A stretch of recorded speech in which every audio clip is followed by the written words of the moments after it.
শ্রীমদ্ ভগবদ গীতা, সেখানে একটা কথা আছে কর্মফল, সেটাই কার্যত ভোগ করছেন না মমতা বন্দ্যোপাধ্যায়।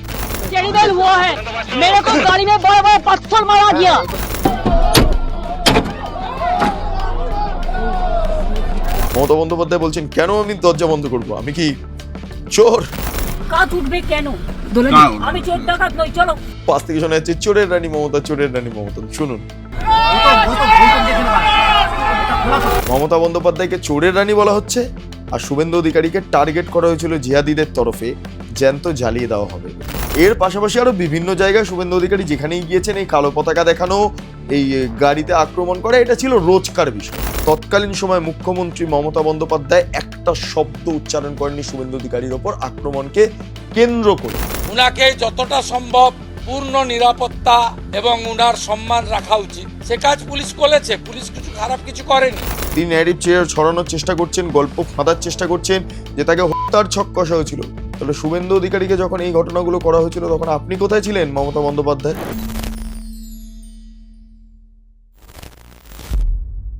মিথ্যে প্রচার মমতা বন্দ্যোপাধ্যায়ের চরিত্রের সঙ্গে ওতপ্রোতভাবে জড়িত।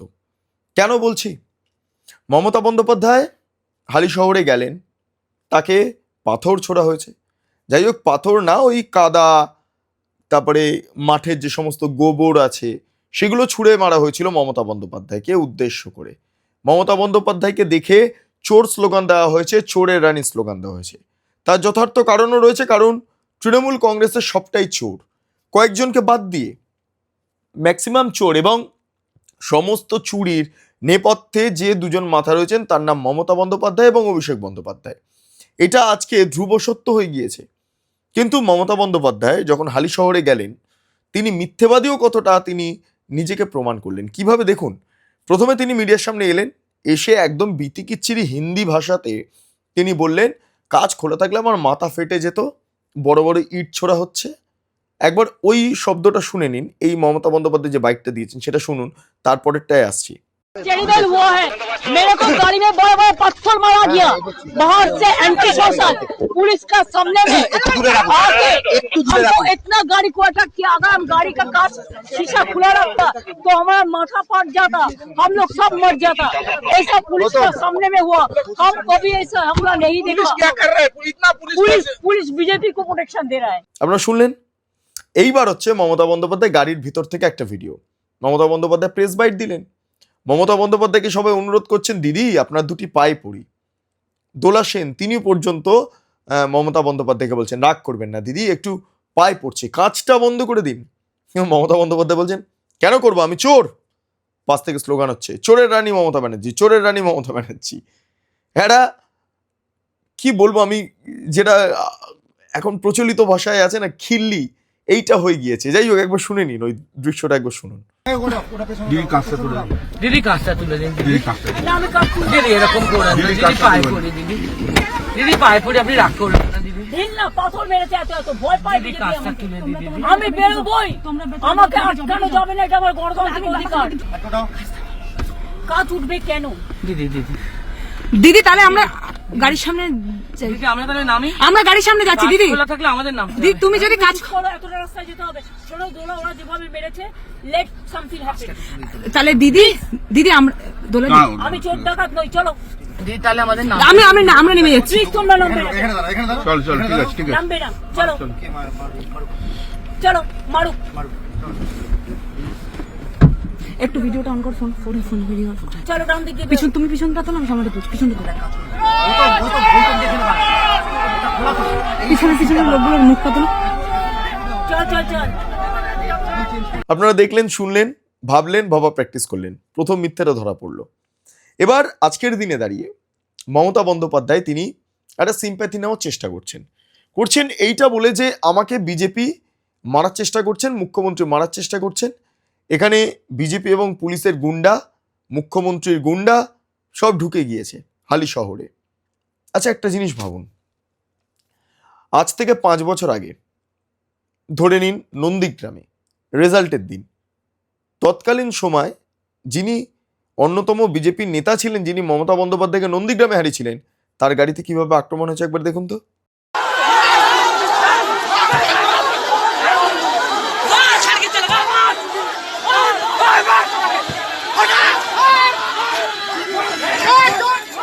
আচ্ছা, এটা ছিল 2021-এর ছবি। এবার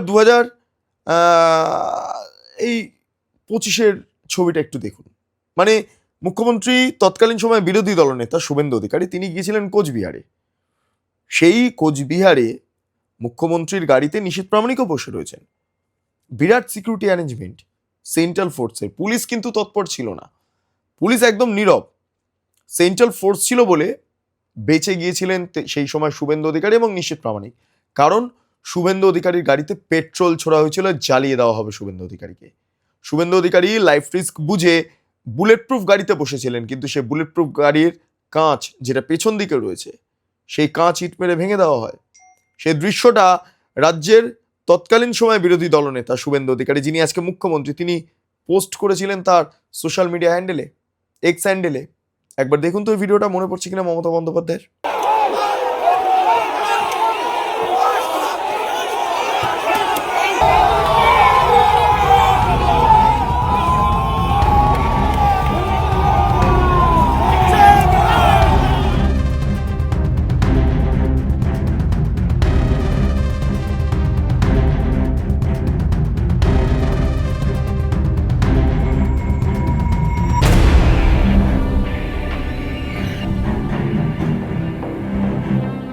এবার দেখুন মমতা বন্দ্যোপাধ্যায়ের গাড়িতে হামলার, তাকে চোর স্লোগান দেওয়া, আর তৎকালীন বিরোধী দলনেতা শুভেন্দু অধিকারীকে হামলা। তার কারণ হচ্ছে তিনি যাচ্ছিলেন, এক বিজেপি কর্মী তারা আক্রান্ত হচ্ছেন, তাদেরকে গ্রেপ্তার করা হচ্ছে, তাদেরকে দেখতে যাবেন বলে।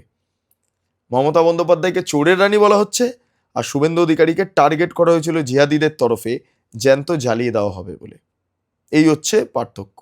এর পাশাপাশি আরো বিভিন্ন জায়গায় শুভেন্দু অধিকারী যেখানেই গিয়েছেন এই কালো পতাকা দেখানো, এই গাড়িতে আক্রমণ করা, এটা ছিল রোজকার বিষয়। এবং আজকের দিনে দাঁড়িয়েও শুভেন্দু অধিকারীকে হত্যা করার জন্য জঙ্গিরা কলকাতা জুড়ে, পশ্চিমবঙ্গ জুড়ে ঘুরে বেড়াচ্ছেন। এই মমতা বন্দ্যোপাধ্যায়ের আমলে এইসব জঙ্গির কার্যত আগমন দেখা গিয়েছিল পশ্চিমবঙ্গে, কলকাতাতে।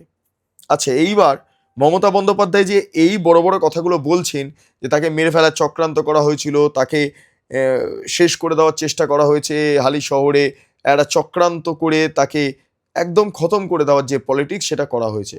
আচ্ছা, মমতা বন্দ্যোপাধ্যায়ের আমলে পুলিশ তো একদম নিষ্ক্রিয় ছিল শুভেন্দু অধিকারীকে নিরাপত্তা দেওয়ার জন্য। সেই কারণে শুভেন্দু অধিকারীকে সেন্ট্রাল নিরাপত্তা নিতে হয়, কেন্দ্রীয় নিরাপত্তা নিতে হয়।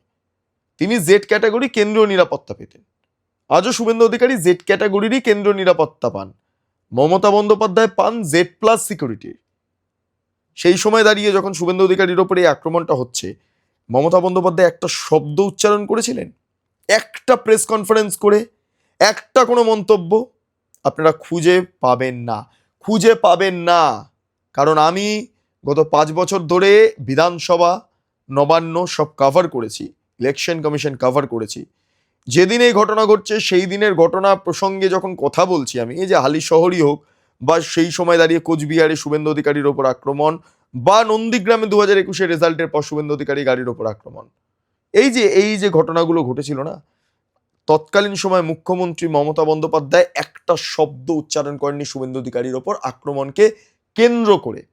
আর আজকে যখন মমতা বন্দ্যোপাধ্যায়ের ওপর আক্রমণ হচ্ছেন, তখন শুভেন্দু অধিকারী বলছেন যে পুলিশের কাছে কোনো রকম কোনো খবরই ছিল না মমতা বন্দ্যোপাধ্যায় ওখানে যাবেন। উনি জেড প্লাস ক্যাটাগরি সিকিউরিটি পাচ্ছেন, স্টেট সিকিউরিটি, কিন্তু পুলিশ জানেই না, হুট করে চলে গেছেন। এবং যে পরিবারের সঙ্গে দেখা করতে গেছেন সেই পরিবারের লোক দরজা বন্ধ করে দিয়েছেন। উনি দরজা ধাক্কা পাক্কে চেষ্টা করছেন, আর আমাকে যেতে দিতেই হবে, এটা আমার প্রেস্টিজ ইস্যু। কি অদ্ভুত কাণ্ড, শুনুন শুভেন্দু অধিকারী কি বলছেন। উনি জেড প্লাস ক্যাটাগরি পান, আমরা উইথড্র করিনি।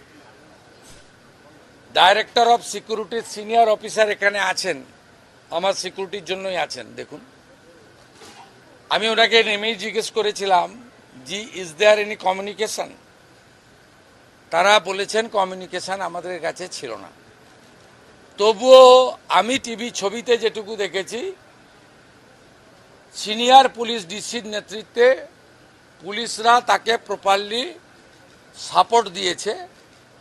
এবং আমি বিজেপির কোনো পরিচিত মুখকেও দেখিনি, ঝান্ডাকেও দেখিনি। এখন উনি বাড়ির লোক বলছে আমরা ডাকিনি, উনি যুক্ত হন চাই না। আর উনি বলছেন যে আমি মানে ওই কার্বাইড দিয়ে কাঁঠাল আম পাকানো হয় না, জামাই ষষ্ঠীর আগে বেশি হয়, তা উনি জোর করে ঢুকে চাইছেন যে লকআপে মেরে দিয়েছে, বিজেপি মেরে দিয়েছে, তৃণমূলের সম্পদ। আর বাড়ির লোক বলছে যে আমার তো প্রশাসন পুলিশের উপরে স্যাটিসফাইড, আমরা রহস্য উন্মোচন হোক চাই। লকআপে ছিল সেই অবস্থায়, পিটিয়ে মেরেছেন, অসুস্থ, এর বিচার চাই। এবং লোকাল সরকার এবং পুলিশই আমাকে বিচার দিতে পারবে, মমতা ব্যানার্জি বিচার দিতে পারবে না, তার বাড়ির লোক বলছে। আর আপনি ওখানে ছুটির দিন একজন লয়ারকে সঙ্গে নিয়ে রাজনীতি করতে গেছেন পুলিশকে না জানিয়ে। পুলিশ তো এত বড় অ্যারেঞ্জমেন্ট করেছে দেখলাম, যেটা তো উনার পাওয়া, উনি এখন ওই ক্যাটাগরিতে পড়েন কিনা সন্দেহ আছে। কিন্তু আমাদের নির্দেশ আছে, প্রাক্তন মুখ্যমন্ত্রী 15 বছর ছিলেন, বয়সও হয়েছে, উনাকে যতটা সম্ভব পূর্ণ নিরাপত্তা এবং উনার সম্মান রাখা উচিত। সে কাজ পুলিশ করেছে, পুলিশ কিছু খারাপ কিছু করেনি। তো উনাকে বলবো, আপনাকে ওই বাড়ির লোক দরজা বন্ধ করে দিচ্ছে, আপনি বলছেন যে না আমি দরজা ভেঙে ঢুকবো, এই কাজগুলো করবেন না। আপনার কাছ থেকে যদি কেউ সাহায্য চায়, আপনার যদি কেউ হস্তক্ষেপ চায়, আপনি নিশ্চয়ই করুন, কিন্তু আপনি অহেতুক, এখন উন্নয়নের সময়, এই সময় আপনি দয়া করে কোনো জায়গায় গিয়ে এমন কিছু করবেন না যাতে স্বাভাবিক জনজীবন বিপর্যস্ত হয়। আপনারা শুনলেন শুভেন্দু অধিকারীর বক্তব্য। এবার আপনারা ভাবা প্র্যাকটিস করুন। মমতা বন্দ্যোপাধ্যায় হালিশহরে আক্রান্ত হচ্ছেন না, আক্রান্ত হওয়া ঠিক নয়, কিন্তু উনি যা দুর্নীতি করেছেন, যেভাবে মানুষকে হত্যা করেছেন, তার নির্দেশে যেভাবে পোস্টপল ভায়োলেন্স হয়েছে, সেখানে মানুষের ক্ষোভ তো থাকবেই, ক্ষোভের বহিঃপ্রকাশ ঘটবেই। কিন্তু আজকের দিনে দাঁড়িয়ে মমতা বন্দ্যোপাধ্যায় যে ন্যারেটিভটা ছড়ানোর চেষ্টা করছেন যে তিনি নিরাপদ নন, তিনি ন্যারেটিভ ছড়ানোর চেষ্টা করছেন, গল্প ফাঁদার চেষ্টা করছেন যে তাকে হত্যার ছক কষা হয়েছিল। তাহলে শুভেন্দু অধিকারীকে যখন এই ঘটনাগুলো করা হয়েছিল, তখন আপনি কোথায় ছিলেন? মমতা বন্দ্যোপাধ্যায় বা অভিষেক বন্দ্যোপাধ্যায় কোথায় ছিলেন? একটা শব্দ উচ্চারণ করেননি। মমতা বন্দ্যোপাধ্যায়ের সময় তিনি ছিলেন পুলিশ মন্ত্রী, স্বরাষ্ট্রমন্ত্রী। সেই সময় দাঁড়িয়ে পুলিশকে পর্যন্ত শুভেন্দু অধিকারীর সঙ্গে মিট করতে দেওয়া হতো না। শুভেন্দু অধিকারী যেখানে যেতেন, সেখানে কি করা হতো জানেন? সেখানে নির্দিষ্টভাবে পারমিশন দেওয়া হতো না। শুভেন্দু অধিকারীকে হাইকোর্টে যেতে হতো, গিয়ে সেখান থেকে পারমিশন আনতেন। 100-র ওপর এরম কেস আছে, 100-র ওপর কেস। নোংরামি চূড়ান্ত জায়গায় চলে গিয়েছিলেন মমতা বন্দ্যোপাধ্যায়। আচ্ছা, কর্মফল বলে গীতাতে একটা কথা আছে জানেন তো, শ্রীমদ্ ভগবদ গীতা, সেখানে একটা কথা আছে কর্মফল। সেটাই কার্যত ভোগ করছেন না মমতা বন্দ্যোপাধ্যায়। মমতা বন্দ্যোপাধ্যায় যে সংস্কৃতিটা তৈরি করে দিয়ে গেছেন, যে গাড়ির ওপর ইট ছোড়া, গাড়ির ওপর কাদা ছোড়া, গাড়ির ওপর পাথর ছোড়া, গাড়ির ওপর পেট্রোল ছোড়া, আজকে তো সেটাই বুমেরাং হয়ে মমতা বন্দ্যোপাধ্যায়ের কাছে যাচ্ছে। অভিষেক বন্দ্যোপাধ্যায় এমনি ডিম ফিম খেয়ে গিয়েছেন, তিনি আর সেই অর্থে খুব একটা বাইরে টারে বেরোচ্ছেন না, এদিক সেদিক যাচ্ছেন না, ভিজিট করছেন না, একটু ভয় পেয়েছেন অভিষেক বন্দ্যোপাধ্যায়। এখন বাইরে বেরোলে অভিষেক বন্দ্যোপাধ্যায়ের মনটা ধুকপুক করে, টেনশন হয়, যদি আবার আক্রমণ হয়, আবার যদি পচা ডিম খায়। এবার মমতা বন্দ্যোপাধ্যায় একটা চেষ্টা করেছিলেন। মমতা বন্দ্যোপাধ্যায় প্রথমবার ক্ষমতা পরিবর্তনের 3 মাস পর তিনি এভাবে মানুষের চোর চোর এই স্লোগানটা শুনলেন, ঠিক আছে? ফলে ঘটনা কি ঘটলো আমরা বুঝতেই পারলাম। এবার মমতা বন্দ্যোপাধ্যায়, অভিষেক বন্দ্যোপাধ্যায় আর বাইরে বেরোবেন না খুব একটা, তারা সচেতন হয়ে গিয়েছেন এবং যতটুকু করবেন ওই কালীঘাট চত্বর বা ওই রাসবিহারী বা ধর্মতলা এর মধ্যে ঘোরাফেরা করবেন মমতা বন্দ্যোপাধ্যায়। এর বাইরে যাওয়ার খুব একটা ইচ্ছা প্রকাশ বা কিছু একটা করবেন না, কারণ বুঝে গেছেন যেখানে যাবেন সেটা জেড ক্যাটাগরি সিকিউরিটি হোক, ওয়াই প্লাস হোক, জেড প্লাস হোক, এক্স ক্যাটাগরি সিকিউরিটি হোক, যাই হোক না কেন, মমতা বন্দ্যোপাধ্যায় জনরোষ থেকে বাঁচবেন না। আর অভিষেক বন্দ্যোপাধ্যায় তো বাঁচছেনই না, কারণ অভিষেক বন্দ্যোপাধ্যায় যা যা মন্তব্য করেছেন, লোক তো ক্ষেপে বোম হয়ে আছে, ক্ষেপে বোমা, যে কোনো সময় বিস্ফোরণ ঘটতে পারে, জনবিস্ফোরণ। আমরা তো ভয় পাচ্ছিলাম যে এই জনবিস্ফোরণ অভিষেক বন্দ্যোপাধ্যায়ের বাড়ি বা মমতা বন্দ্যোপাধ্যায়ের বাড়িতে গিয়ে না পড়ে। সেটা কিছু হয়নি, পুলিশ প্রশাসন সামলে নিয়েছে। কিন্তু এখনো পর্যন্ত যেটা আমরা বলি গোদা বাংলায়, কেস জন্ডিস, এবং মমতা বন্দ্যোপাধ্যায় সেটা বুঝে গিয়েছেন, অনুধাবন করতে পেরেছেন। সেই কারণের জন্য তিনি কিছুটা হলেও একটু কুল ডাউন হয়েছেন। হ্যাঁ, বোঝা যাচ্ছে তিনি এরকম তো ফেস করেননি, 15 বছরে মমতা বন্দ্যোপাধ্যায়ের শরীরে মজ্জায় মজ্জায় জং পড়ে গিয়েছে, জং ধরে গিয়েছে, যেটাকে বলা হয় মূর্ছে ধরে গিয়েছে। ফলে তিনি এটা ফেস করেননি, তিনি লোককে ফেস করিয়েছেন, তিনি লোককে ভুগিয়েছেন, তিনি লোককে প্রবলেমে ফেলেছেন, তিনি লোককে আক্রান্ত হতে কার্যত ঠেলে দিয়েছেন, পুলিশকে নিষ্ক্রিয় রেখেছেন। কিন্তু তিনি এগুলো ফেস করেননি, আজকে তাকে ফেস করতে হচ্ছে। কিন্তু তা সত্ত্বেও পুলিশ প্রশাসনের দৌলতে আপাতত মমতা বন্দ্যোপাধ্যায় ভালোই আছেন, সুস্থ আছেন, দিব্যি ফিরে গিয়েছেন বাড়িতে ফিরে মুড়ি চানাচুর খেয়েছেন। তিনি বেশ আলোচনা করেছেন, শুভেন্দু অধিকারীকে 10টা গালাগালি করেছেন, বিজেপিকে গালাগালি করেছেন, এবং মমতা বন্দ্যোপাধ্যায়ের মুখের ভাষা অসাধারণ। আপনারা যারা ক্লোজ থেকে দেখেছেন মমতা বন্দ্যোপাধ্যায়কে জানেন, এবং যারা জানেন না তারাও জেনে নিন, অসাধারণ মুখের ভাষা। এটা সমস্ত বিধায়ক, সাংসদ, এমনকি মমতা বন্দ্যোপাধ্যায়ের পার্টির অভ্যন্তরে যে সমস্ত বিধায়ক সাংসদরা আছেন তারা পর্যন্তও জানেন, এবং মাঝে মধ্যে আপনারা শুনেও ফেলেছেন। জয় শ্রীরাম স্লোগান হলেই গালাগালি দিয়ে ফেলছেন মমতা বন্দ্যোপাধ্যায়। ফলে এই সমস্ত তিনি টুকটাক করেছেন, ঘরের ভেতরে করেছেন, ঘরের বাইরে করেছেন। কিন্তু একটা জিনিস তিনি কার্যত বুঝিয়ে দিয়েছেন যে ভাই, বেশি বেরোনো উচিত না, একটু কম বেরোনোই ভালো। বেশি বেরোলেই সমস্যা হতে পারে, প্রবলেম হতে পারে। একটু চুপচাপ থেকে ধীরে ধীরে যা বিরোধিতা করার করি। বেরোলেই লোকে চোর বলছে, এ নিতে পারছি না। মমতা বন্দ্যোপাধ্যায় গাড়ির ভেতর বলছে, কেন গাড়ির কাজ বন্ধ করব, আমি কি চোর? পাশ থেকে স্লোগান হচ্ছে, চোর চোর চোর, চোরের রানী মমতা, চোরের রানী মমতা। আমি ভাবি কি জায়গায় চলে গিয়েছেন এই মমতা বন্দ্যোপাধ্যায়।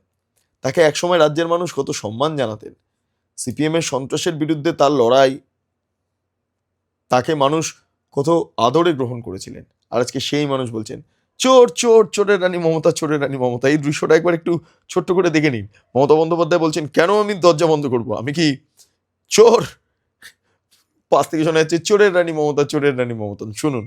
দোলে না, আমি চোর ডাকাত নই, চলো দিদি তাহলে আমাদের নাম আমরা নেমে যাচ্ছি। প্লিজ তোমরা নামবে না, চল চল, ঠিক আছে ঠিক আছে। নামবে না, চলো চলো, মারো। একটু ভিডিওটা অন কর, ফোন ভিডিও। চলো ডান দিকে তুমি পিছনটা তো না, সামনে পিছনটা তো